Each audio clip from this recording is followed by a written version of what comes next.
Cześć, z tej strony Radek. Właśnie został otwarty ostatni odcinek drogi ekspresowej S3 pomiędzy Szczecinem a Legnicą. Jest nim obwodnica Polkowic pomiędzy węzłami Polkowice Północ a Południe. Jest to bardzo krótki odcinek, jednak jego otwarcie kończy pewien etap budowy drogi ekspresowej S3. Dzięki niemu, jadąc autem np. od autostrady A4 w Legnicy do autostrady A6 w Szczecinie, nie musimy już wjeżdżać do żadnego miasta, tylko bezkolizyjnie mijamy je z boku.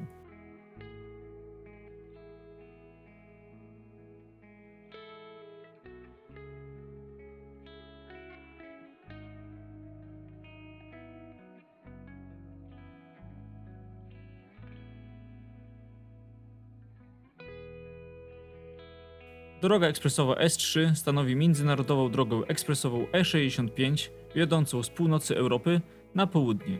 Łączy Malmę w Szwecji z miastem Chania na greckiej wyspie Kreta. Pierwszym odcinkiem S3 była ówczesna droga E14 od węzła Rzęśnica do wsi Rurka. Odcinek dwujezdniowy otwarto w 1979 roku. W latach 80. oddano odcinek od wsi Rurka do Goleniowa. W roku 1986 oddano do ruchu drogę z Sulechowa do Zawad wraz z nowym mostem nad Odrą.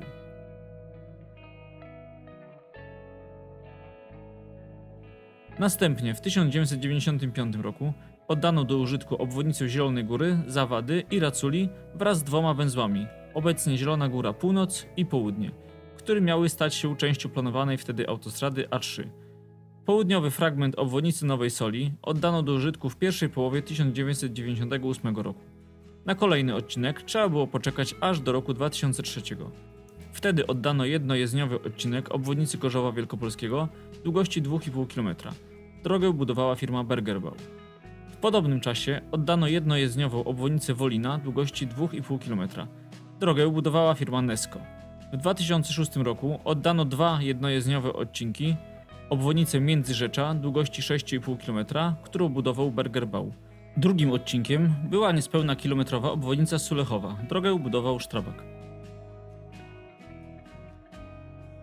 W 2007 roku skończono remont generalny autostrady A6 od węzła Klucz do Kijewo długości 8 km. Remont prowadziła firma Budimex. Również w 2007 roku oddano 9,5 km jednojezdniowej obwodnicy Gorzowa Wielkopolskiego. Drogę budowała firma Hermann Kirchner. W 2008 roku oddano dwa kolejne odcinki jednojezdniowe. Była to obwodnica Międzyzdrojów długości 3 km. Kontrakt realizowała firma Hermann Kirchner. Drugim odcinkiem była obwodnica Nowej Soli długości 15 km. Kontrakt realizowała firma PBK. W 2010 roku oddano długi odcinek dwujezdniowy od węzła Gorzów Wielkopolski Północ do węzła Klucz, gdzie S3 łączy się z A6. Długość to 81,6 km. Trzy kontrakty realizowały firmy Hermann Kirchner, Budimex i Bergerbau. W 2011 roku oddano dwujezdniową S3 w okolicy Parłówka długości 4,2 km. Kontrakt realizował Budimex. W 2012 roku oddano 4 km obwodnicy Miękowa. Drogę budował Strabag. W 2013 oddano kolejny długi dwujezdniowy odcinek, tym razem od Międzyrzecza do Sulechowa długości 43 km. Były to trzy odcinki realizowane przez Mota Engil, Hermann Kirchner oraz Budimex. W 2014 oddano 37,5 km od Gorzowa Wielkopolskiego do Międzyrzecza. Drogę budowały Strabag oraz Mota Engil. W 2016 oddano drugą jezdnię obwodnicy Międzyrzecza długości 6,5 km. Kontrakt realizował Budimex. W 2017 roku oddano drugą jezdnię obwodnicy Gorzowa Wielkopolskiego długości 11,7 km. Głównym wykonawcą prac był Dragados.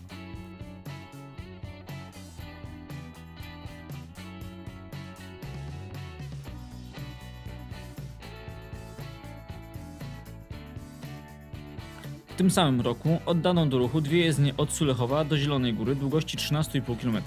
Kontrakt realizował Strabag. W 2018 oddano do użytku rekordowo długi odcinek od Bolkowa aż do Zielonej Góry z wyłączeniem odcinka od Polkowic do Lubina. Kierowcom udostępniono 123 km. Budowa była podzielona na kilka odcinków, a kontrakt realizowały Budimex, Dragados, Mirbut, Eurovia i Mota Engil. Na kolejny odcinek trzeba było czekać aż 3 lata, czyli do roku bieżącego. Oddano do użytku 22,5 km dwujezdniowej S3 od Brzozowa do Miękowa. Drogę budował Budimex. 2 tygodnie temu oddano 6 km trzypasowej S3 od Polkowic do Lubina Kontrakt realizowała Mota Engil.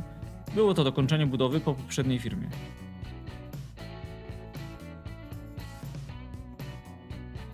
I teraz oddano do ruchu 8-kilometrową obwodnicę Polkowic. Kontrakt również realizowała Mota. Do pełni szczęścia, żeby móc przejechać całą S3 z północy na południe, brakuje 2 odcinków, które są już projektowane lub budowane. Od Świnoujścia do Troszyna podpisany jest kontrakt na projekt i budowę 33 km S3. Drogę realizuje Polakła i Polbud, a otwarcie ma nastąpić w roku 2024.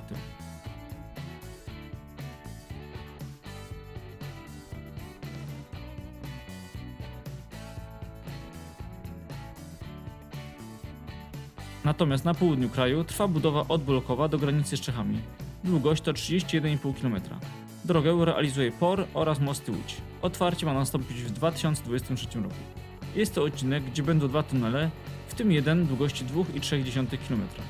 Mówiłem o tym filmie o tunelach drogowych. Film wyświetla się w prawym górnym rogu. Niestety, ale po czeskiej stronie na razie nie dzieje się nic. Droga S3 skończy się jak gdyby w polu. Nie będą mogły również na południowym odcinku przez kilka lat jeździć pojazdy ciężarowe, ponieważ po czeskiej stronie droga krajowa nr 16 ma ograniczenia tonażowe. Przy okazji warto wspomnieć o budowanym tunelu w Świnoujściu w ciągu drogi krajowej, która po oddaniu tunelu uzyska oznaczenie drogi nr 93. Jadąc autem S3 dotrzemy do ronda, z którego będziemy mogli kontynuować jazdę w stronę tunelu i zachodniej części miasta. Tunel połączy obie części miasta, znajdujące się na wyspach Wolin i Uznam. Kontrakt realizuje POR i Gulermak. Oddanie ma nastąpić w drugiej połowie przyszłego roku. Mam obawy, czy lokalizacja ronda w tym miejscu nie spowoduje szczególnie latem gigantycznych korków.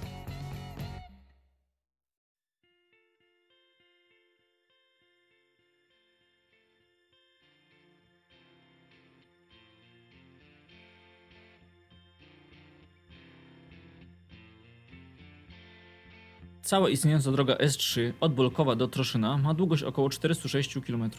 Łatwo policzyć, że jadąc bez przerwy, z przepisową prędkością 120 km na godzinę, przejedziemy wspomniany odcinek w około 3,5 godziny.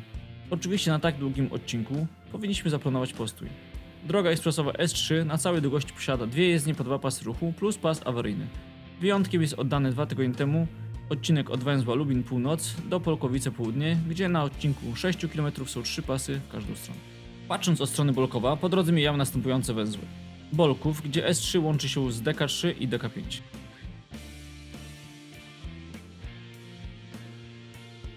Dalej są 3 węzły wokół Jawora. Pomiędzy węzłami Jawor Wschód a Jawor Północ jest para mopów Jawor Wschód i Zachód. Na obu są stacje paliw Orlen, a dodatkowo po wschodniej stronie jest mop kategorii trzeciej, czyli taki, gdzie oprócz parkingu i toalety, a także stacji paliw jest motel.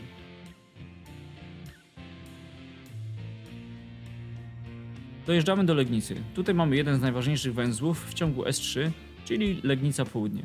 S3 krzyżuje się tutaj z autostradą A4.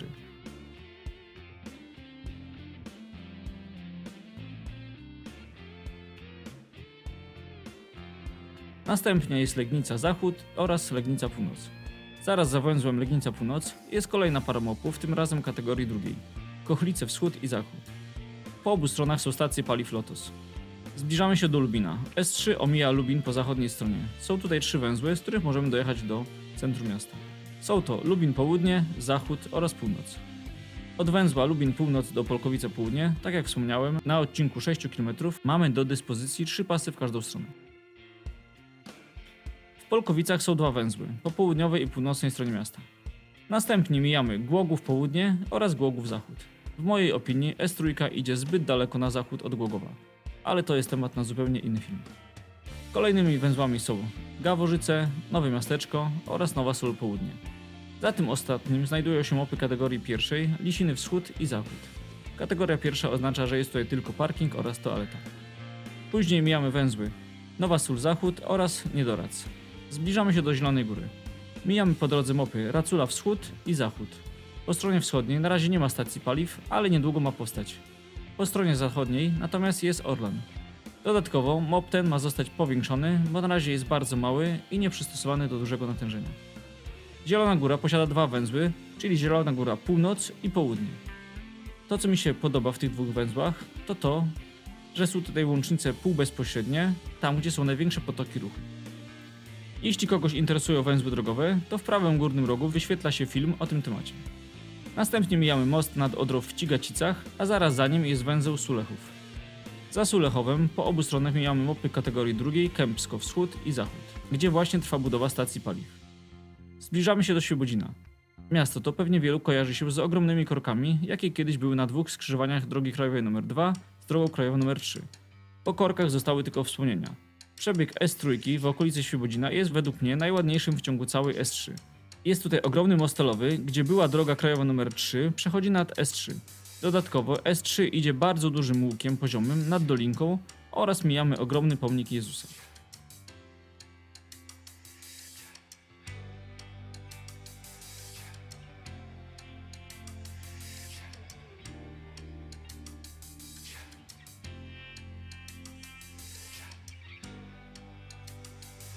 Następnie jest węzeł Jordanowo, czyli najważniejszy węzeł w województwie lubuskim, gdzie S3 przecina się z autostradą A2.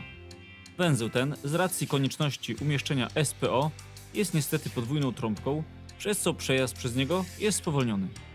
Jadąc dalej na północ, zbliżamy się do Międzyrzecza. Tutaj są aż 3 węzły, z których możemy dojechać do tego miasta. Są to Międzyrzec, Południe, Zachód i Północ. Tak właśnie powinien wyglądać dojazd do miasta z drogi ekspresowej czy autostrady. Międzyrzecz posiada 3 węzły drogowe, mimo że ma tylko 18 tysięcy mieszkańców. Natomiast Toruń, miasto gdzie mieszka około 200 tysięcy mieszkańców, posiada tylko 2 węzły drogowe na autostradzie A1, z których możemy dojechać do centrum miasta. Za Międzyrzeczem mijamy mopy kategorii drugiej Popowo Wschód i Zachód, na których trwa budowa stacji paliw Lotos. Zbliżamy się do Skwierzyny. Tutaj mamy do dyspozycji 2 węzły, czyli Skwierzyna Południe z bardzo dobrze zaprojektowaną łącznicą półbezpośrednią prowadzącą do Poznania oraz Skwierzyna Zachód. Zbliżamy się do Gorzowa Wielkopolskiego. Do Gorzowa możemy dostać się 3 węzłami: Gorzów Wielkopolski Południe, Zachód i Północ.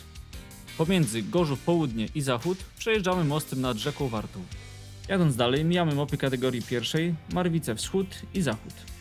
Następnie jest węzeł Myślibórz, obok którego jest duży parking zwany Autoport Marwice.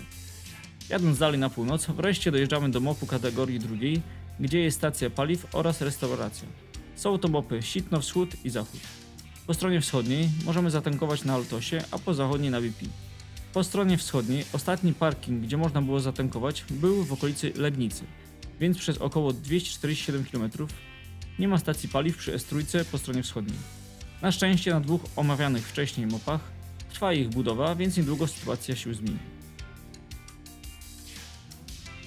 Później mamy węzeł Pyrzyce, następnie mopy kategorii pierwszej Kunowo Wschód i Zachód oraz węzeł Gryfino. Za nim są mopy Wysoka Wschód kategorii trzeciej po prawej stronie oraz Wysoka Zachód po stronie lewej. Po stronie prawej oprócz stacji paliw BP i KFC jest motel. Po stronie zachodniej mamy Lotos i McDonald's. Tym sposobem dojechaliśmy w okolice największego miasta w ciągu S3 Szczecina. Na węźle Klucz S3 łączy się z autostradą A6.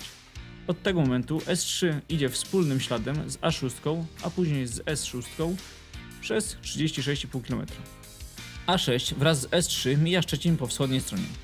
Mijamy węzły Szczecin-Podjuchy, Szczecin-Kijewo, gdzie właśnie trwa jego przebudowa, oraz Szczecin-Dąbie. Kilka kilometrów dalej znajduje się zmiana z A6 na S6, jednak kierowca w żaden sposób tego nie zauważa. Następnie mijamy węzły Rzęśnica i Knińska. W Goleniowie w ciągu S3 i S6 po drodze mijamy węzły Goleniów Południe, Zachód i Północ. W Goleniowie jest para mopów kategorii drugiej, jednak nie są one wybudowane naprzeciw siebie. Najpierw patrząc od południa jest mop Łozienica po stronie zachodniej, gdzie jest stacja Shell oraz McDonald's, a kilka kilometrów dalej mijamy mop Żdżary kategorii trzeciej ze stacją Shell, McDonaldem oraz motelem. Te 2 mopy szczególnie latem są bardzo mocno zatłoczone. Na węźle Goleniów Północ S6 odbija w prawo w kierunku Kołobrzegu i dalej Trójmiasta, natomiast S3 nadal prowadzi na północ. W przyszłości do węzła Goleniów Północ od strony zachodniej ma zostać doprowadzona nowa droga S6 po zachodniej stronie Szczecina wraz z najdłuższym tunelem drogowym w Polsce. Mówiłem o tym w odcinku o planowanych tunelach, który wyświetla się w prawym górnym rogu. Kolejnymi węzłami w ciągu S3 są Miękowo, Babigoszcz i Przybiernów. Zaraz za tym ostatnim są mopy kategorii drugiej Przybiernów, Wschód i Zachód, na których na razie nie ma jeszcze stacji paliw ani restauracji. Ostatnimi jak na razie węzłami w ciągu S3 są Brzozowo oraz Porłówko. Dalej S3, jak wspomniałem wcześniej, jest projektowana i w przyszłym roku rozpocznie się jej budowa, by w 2024 dojść do Świnoujścia. Kilka ciekawostek o S3. Węzły drogowe Polkowice Południe oraz Niedorac są półwęzłami, jednak są plany rozbudowy węzła Niedorac o brakujące relacje południowe. Planowana jest budowa węzła Sulechów Północ w miejscu wiaduktu z drogą wojewódzką 277. Pomiędzy węzłami Zielona Góra Północ i Sulechów droga S3 ma wspólny przebieg z drogą krajową nr 32. Pomiędzy węzłami Skwierzyna Południe i Zachód S3 ma wspólny przebieg z drogą krajową nr 24. W Zielonej Górze istnieje na stałe ograniczenie prędkości na odcinku przy osiedlu pomorskim 70 km dla ciężarówek oraz 90 dla pozostałych. Jest to spowodowane zbyt niskimi ekranami dźwiękochłonnymi przy wieżowcach mieszkalnych. W planach jest podwyższenie ekranów i likwidacja ograniczenia. Również na stałe wprowadzone jest ograniczenie koło Międzyrzecza spowodowane ograniczoną widocznością na łukach poziomych drogi. Ograniczenie do 90 km są także na węźle Gorzów Wielkopolski Zachód w kierunku Zielonej Góry. Odcinki między Świebodzinem a Gorzowem Wielkopolskim należały do najtańszych zrealizowanych w Polsce po roku 2010 pod względem ceny za kilometr bieżący. W ciągu S3 w kilku miejscach są siatki, które mają zapobiegać kolizji aut z nietoperzami. Dziękuję za uwagę. Bardzo dziękuję kolegom z forum Skyscraper City, a szczególnie wymienionym za pomoc w realizacji filmu. Jeśli spodobał Ci się mój film, zasubskrybuj mój kanał, daj łapkę w górę oraz napisz komentarz, co Ci się podobało lub nie. Dzięki.